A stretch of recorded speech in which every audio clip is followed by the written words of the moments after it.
Hey, what in the hell is wrong with your face? And your eye? What? What happened? I don't know. Hey, Nick Digilio, that's me. Thank you for checking out my YouTube channel. Please subscribe. Videos almost daily, that kind of thing. Great way to help out. Patreon.com/NickDShow. Help me out. I can keep these videos going. I'm doing this for no pay and DIY and all that stuff. Could use a little help. Get some bonuses. We're gonna do some live streaming a little bit later and maybe some merch and things like that. But you got to help out on Patreon. It'll also get you some bonus videos and bonus material. That including like behind the scenes stories in the radio world and all kinds of other cool stuff that only a patron can get. So patreon.com/NickDShow. Patreon.com/NickDShow. Go there now. Donate some dough. Thank you. My podcast, the Nick D Podcast, is going strong at the Radio Misfits Podcast Network. You can subscribe at RadioMisfits.com wherever you get your podcasts. New episodes drop every Tuesday and every Friday. Okay, so as you know, I review movies on this little YouTube channel and on the Patreon and all that cool stuff. And so I went to go see Studio 666 last night.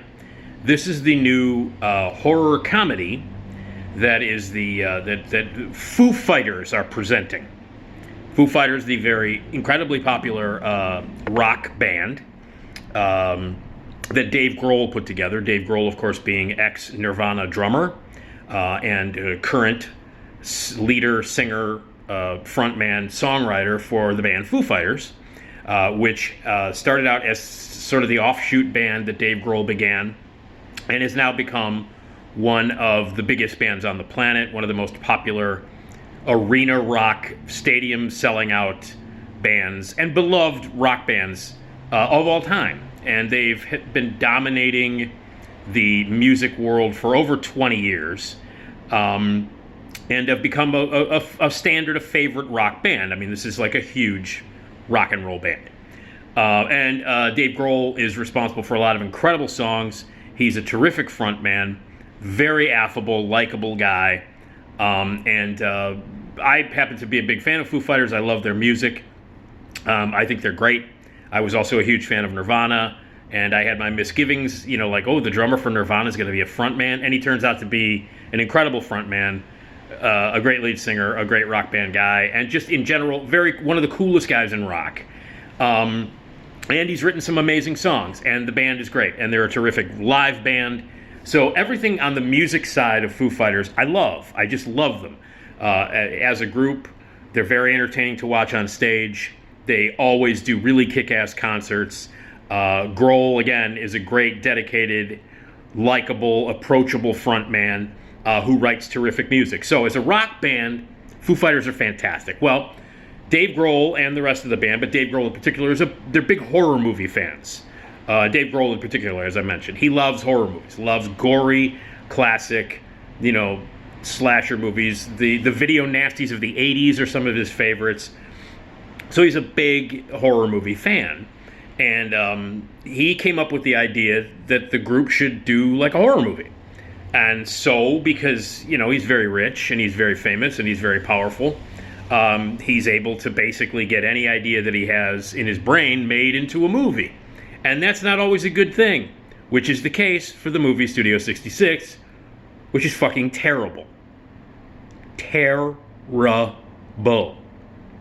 So it started out as kind of this inside joke between the band members. Like Dave Grohl came up with the idea, the core of what this movie became, and what it was going to be was just like a joke between the guys. They were going to get some cameras and film it and goof around, and maybe give it to their friends. Film it with their phones or some shit. Get some of the people that they know in the business who can do makeup effects and maybe have a couple of cameos here and there, but they were just going to do it as an inside joke. It was going to be maybe 15 minutes long. It was just going to be a goofy, short horror comedy thing that Dave Grohl came up with, that it was going to be, just a private joke between the guys and maybe, just some other people. And guess what? That's what it should have stayed. It should have stayed as a private joke between the Foo Fighters and their friends and maybe some of their, Hollywood buddies or musician buddies. It should have stayed that way. This thing should never have seen the light of day. the regular working movie-going public should not pay $15 to see what is essentially a self-indulgent joke that was made between millionaire musician friends, because it's a piece of shit. So the plot is recycled from 9 million other horror comedy movies that you've made. Dave Grohl gets like a gigantic based upon a story by Dave Grohl credit at the beginning. And all the Foo Fighters are in it. All the guys are in it. Pat Smear is in it. Chris Siflett is in it. Rami Jaffe is in it. Taylor Hawkins and Nate Mendel and Dave. They play the Foo Fighters, so they basically play themselves. And the plot of the movie... Oh. Ambulance. The plot of the movie is that Foo Fighters owe their record company an album. They're behind on it. Dave Grohl has hit a writer's block. He can't think of anything. He can't think of any songs. He can't think of any music. And the record company, which is led by Jeff Garlin, from Chicago, of Curb Your Enthusiasm fame, stand-up comedian. He's like the head of the record company, and he's really pissed off at the guys. The movie opens up with a scene in the boardroom at the record label where Jeff Garlin screams at them about that they need their new album. And Grohl is like, oh, well, it's the 10th album. I can't think of anything. I'm having a writer's block. We need something new. We need to shake something up. So Jeff Garlin, who, by the way, is not funny in this movie. This is how bad this movie is. When you have Jeff Garlin in it and Will Forte's in it, and they're not funny. Listen, if you can make Jeff Garlin and Will Forte not funny, that's quite an achievement. It's not a good achievement. It's a terrible achievement, in fact, when you can take two of the funniest men on the planet and then, have them... Jeff Garlin has a couple of funny lines at the beginning in the first scene. A couple of lines that are kind of amusing. But yeah, take that. And then, on top of that, their knowledge of comedy, Foo Fighters and the people behind this movie, they take Jeff Garlin, who's hilarious, and make him not funny. And they take Will Forte, who's hilarious, and they make not funny. And then the big female comic relief of the whole movie, because Will Forte and Jeff Garlin are essentially cameos. They're in like 2 scenes each in the movie. But Whitney Cummings plays the wacky next-door neighbor. Whitney Cummings, who is one of the unfunniest humans that's ever lived, terrible stand-up comedian, who is responsible for 2 of the worst sitcoms ever that both got greenlit and aired the same season. 2 Broke Girls, which inexplicably ran about 6 seasons, I think, 6 or 7 seasons or something, which is a fucking terrible TV show. The blueprint for a terrible, awful sitcom. Like, awful on every level. And I love Kat Dennings. I think she's awesome. And Garrett Morris is in it, too. There's some talented people in it, but it takes a lot to make those people not good. And then Whitney Cummings' other sitcom was Whitney, which is one of the worst sitcoms of all time. And I can't stand her stand up. She was a regular on Comedy Central. She was on at midnight all the time. I hate Whitney Cummings. She's not funny at all. And she's like the comic relief in this movie. All right, so the idea is in order to break the writer's block, Dave Grohl and the gang and the Foo Fighters go and look at this house, where we find out at the beginning of the movie, the opening scene of the movie takes place in 1993. And it opens with a guy stalking a woman and killing her with a hammer with blood flying everywhere. And then you find out that, in fact, a band tried to record music at this house, and they never finished the album. And the lead singer, the leader of the band, killed the rest of the band, and then the place has been haunted. So the Foo Fighters, Dave thinks, oh, this is a great idea. And he gets a weird sort of death vibe in the house, and he thinks, okay, let's record the album here. And he'll come up with new ideas. So they decided to record the album there and move in. So it's Dave Grohl and the real rest of the Foo Fighters in this haunted house trying to record their 10th album and do something new, something brand new, something radical, shaking everything up and changing it. Meanwhile, while they're there, Dave Grohl gets visited by ghosts and demons. He gets possessed. And then ultimately, the history repeats itself with Dave Grohl being possessed by some demon, and he's ultimately going to kill the rest of Foo Fighters. And Whitney Cummings is the sort of psychic next-door neighbor who they try to stop. Dave Grohl finds basically the Necronomicon. He basically finds the Evil Dead book with this, and they have to do a sacrifice to it, and there's reel-to-reel tapes of the band before them 20 years ago or 30 years ago, and their music, and that inspires Dave Grohl to write what is essentially like a non-ending song. And then they're going to record it. But shit gets weird, stuff starts flying around, and people get possessed. Dave Grohl gets possessed, gore starts happening, people start getting murdered, blah, blah, blah. So, haunted house, rock and roll band, recording in the house, shit hits the fan, gore happens, wacky comedy ensues. Only the wacky comedy is not wacky, and it doesn't ensue. This is as forced as you can possibly imagine. The jokes are it's a terribly written script. The guy the story credit goes to Dave Grohl. But it's written by Jeff Bueller, who actually wrote the remake of Pet Sematary. And then Rebecca Hughes obviously went in and polished it. She's a sitcom writer. So she added all the jokes. And the jokes aren't funny. And they're delivered by people who aren't funny. Here's the thing. This is one of those movies that proves that, like, rock musicians, 99% of rock musicians should stay rock musicians and should fucking definitely not try comedic acting. Definitely. Because the Foo Fighters, including Dave, are fucking terrible. They can't deliver jokes. There's no subtlety at all. The idea of delivering a joke in this movie to make it funny is to just add fuck to it. And look, I'm no prude, as you know if you watch these videos. I drop F-bombs all the time. But according to this, the joke is funnier if you add fuck 4 or 5 times to it. Or do this. Fuck yeah! That's about the subtlety of it. Scream fuck 95 times, because that'll eventually make the joke funnier. Jeff Garland even does it. Jeff Garland delivers 90% of his lines screaming and spitting the word fuck out. So the idea of comedy is to look directly into the camera, scream the joke that's not funny, and add a bunch of fucks. That's the level of comedy we're talking about in this movie. And everybody, all the Foo Fighters are embarrassing to watch. Like, Pat Smear doesn't even know what the fuck is going on. I'm convinced that Pat Smear had no idea they were making a movie. Like, sometimes he's looking directly at the camera. And Pat Smear always looks like he's drunk anyway. You know, I mean, the guy's like 60 years old and been in the business for such a long time. He just doesn't give a shit. This guy's been played with like every major, revolutionary band of the 80s and 90s. And so they said, yeah, we're going to shoot this movie over the course of maybe a month.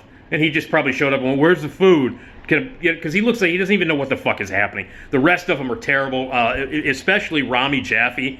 And I guess, like, each of the Foo Fighters in the movie have their own sort of distinctive personality. And I guess I don't follow the band enough to know that they each have a distinctive personality. Like, Rami is like the spiritual yoga-doing guy who spews like weird sort of Confucius-like sayings. And Taylor Hawkins, who is like sort of like the hip guy. And then, so they each have their own like weird personality. And I don't know, there were a couple of people in the theater who were laughing at certain individual jokes. So I guess I should have done my homework on the individual personalities of the members of Foo Fighters. I don't know. Maybe the jokes were over my head. They weren't fucking funny, and all the characters were annoying. So if that's the way these guys are in real life, then they're idiots. So they have no comic timing. None of it works at all. When they're asked to actually pretend to be scared, it doesn't work. Look, here's an old saying, an old joke. Like, so, Foo Fighters, they are a very talented rock band. And as comedic actors, they are a very talented rock band. Let me just be as kind as possible. So anyway, the shit hits the fan, gore, blood, lots of vomit. There's a lot of vomit in this movie. So if you're a fan of vomit, there's a lot of long projectile vomit sequences.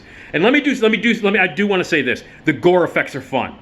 The kills are fun. There's a particularly great kill while Whitney Cummings and Rami are like having sex in a bed, and they get chainsawed in half. Their bodies, long ways, get chainsawed in half. Blood, gore everywhere. That's a fun effect. So the gore effects are fun. Like, some of the kills are pretty cool, and the slimy effects and the basic special effects makeup, it's good. The gore, the slime, the goo, the vomit, all of that stuff is good. They got themselves a very good group of people to do the practical makeup, gore, rubber, slime effects. They're fun as hell. Let me just say that. So the kills in the movie are pretty quality. There aren't enough to justify paying $15 to see the movie, but they're cool. So I will give you that. And and so you've got that. So anyway, then there are a bunch of cameos in the movie, and I'm not giving anything away. These are already in the trailer. Lionel Richie's in the movie for a very unfunny cameo where Dave tries to steal the song "Hello." Is it me? Oh, looking for. Lionel Richie shows up there.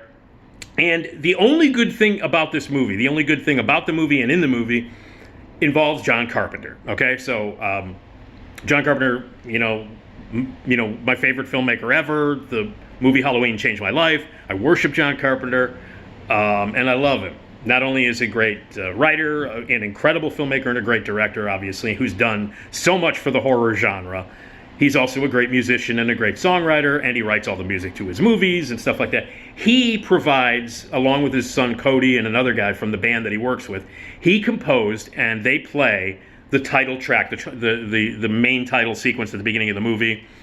It's Carpenter's composition. It's the best part of the movie. The song at the beginning during the credits, by the way, they use the John Carpenter font at the beginning of the movie, as a salute to Carpenter.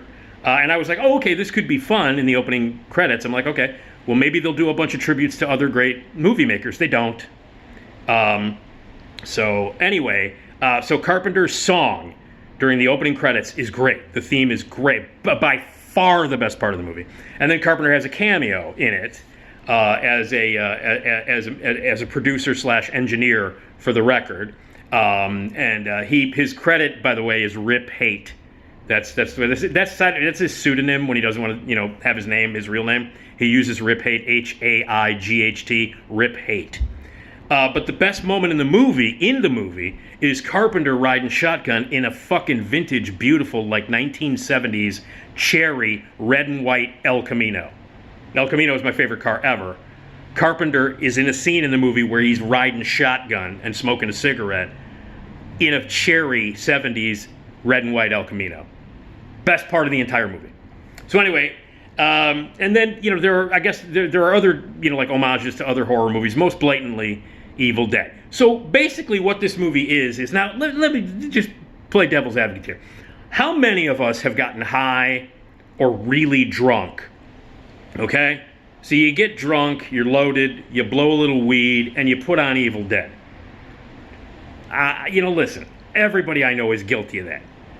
Get loaded, blow a little weed, put on Evil Dead. That's like a thing you do, especially in your 20s, okay? So, and how many people have gotten high or blown some weed and put on like Sabbath's Master of Reality? So this is my idea of how this happened. Dave Grohl one night was fucking loaded. He pulled out a bong, ripped about 12 hits. This was happening while he had Evil Dead on his TV and he was listening to Master Reality by Black Sabbath on his stereo, and then went, hey, I have an idea. And the result is a multi-million-dollar movie because he's a rich guy. Now, the rest of us who, don't make any money and do bong hits or get drunk in the middle of the night and watch Evil Dead and listen to Black Sabbath, we don't have the luxury of having that that idea that we have while we're fucking drunk and high watching a horror movie and listening to Black Sabbath. We don't have the luxury of turning that into a movie. And you know what? We shouldn't.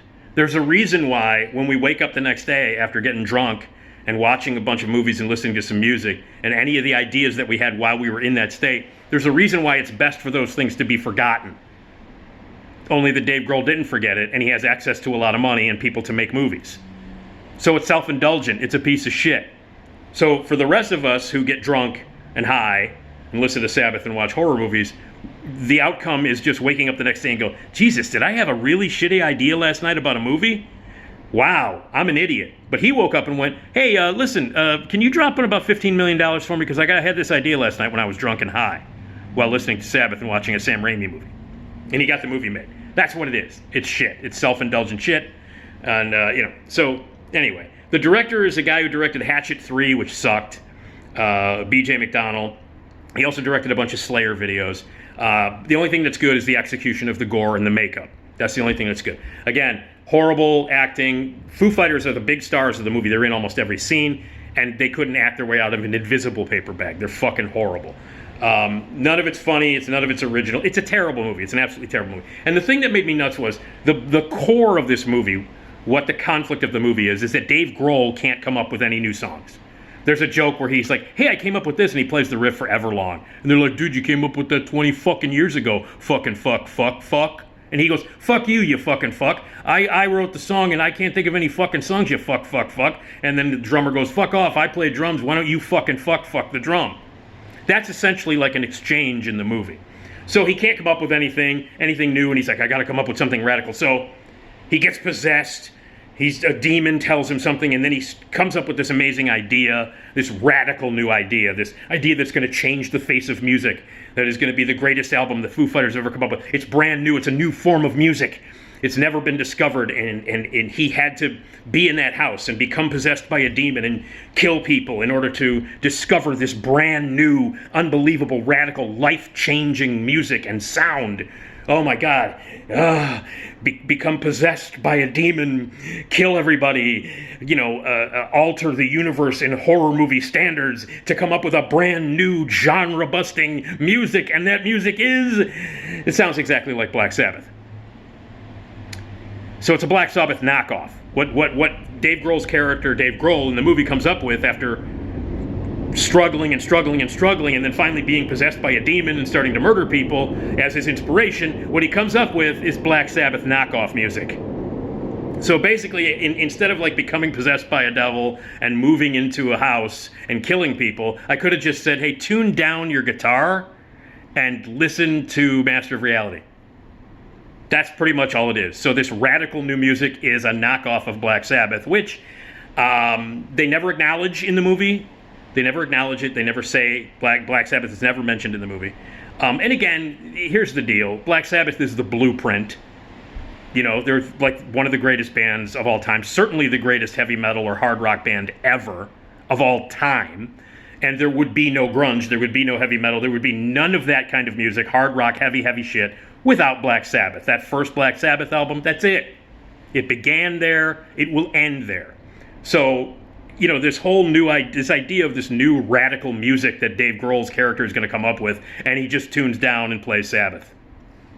Which I think says a lot about Sabbath. Hey, you want to get radical? All right, yes, everything is going to change. The music is going to get great. It's going to get better. It's going to be Black Sabbath, which ultimately it is. So I guess there's truth in it. Because if you want the best fucking rock music you'll ever hear in your life, all you got to do is put on a Sabbath record. So that's the lesson here. Don't kill anybody. Don't become possessed by a devil. You want inspiration? Put on a fucking Sabbath album. All right. So Studio 666, major disappointment. I went in wanting to have fun, and I was worn out 15 minutes into it. Self-indulgent crap by a rich rock star and a bunch of his friends who couldn't fucking act or deliver even remotely funny dialogue. Spots of it are fun because the gore effects and the makeup are good, but outside of that, a massive disappointment. Now, I know a lot of my horror film fans are probably, good man, lighten up, it was fun. No, it wasn't. It was stupid. It was terrible. So, Studio 666, Dave Grohl. All right, look, you got this out of your system, okay? Don't ever fucking do it again. Ever.